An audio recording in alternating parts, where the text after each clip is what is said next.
સોનબાઈ માની જયારે તુલાવી દીધી, હું ઘણી વાર વાત કરું છું, અને બધાય ચારણો અને 18 વરણ, અને જયારે ત્રાજવામાં માના પંચભૂતનો જે દેહ માનો એના કરતા હવાઈ સાંધી મૂકવામાં આવી, છતાંય પલ્લું ઊંચું ન થયું.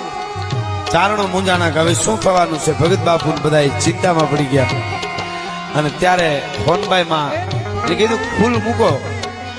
2 પુષ્પ મૂક્યા એટલે ત્રાજુ ઉભો થઈ ગયો, ઊંચું થઈ ગયું, આપ જાણો છો. અને પછી હતા નીચે ઉતરી ગયા હોનબાઈ માં, અને ગિરનારની સામે આંગળી સીધીને આવી હોનબાઈ મઢડાવાળા એટલું બોલ્યા હતા, ચારણો આ તો તમે ત્રાજવામાં એટલું ચાંદી મૂકી છે, પણ હામો ગિરનાર રહ્યો એ મૂકી દો ને તો હોનબાઈ નું ત્રાજુ ઊંચું ન થાય. હું વાત કરું છું. મઢડા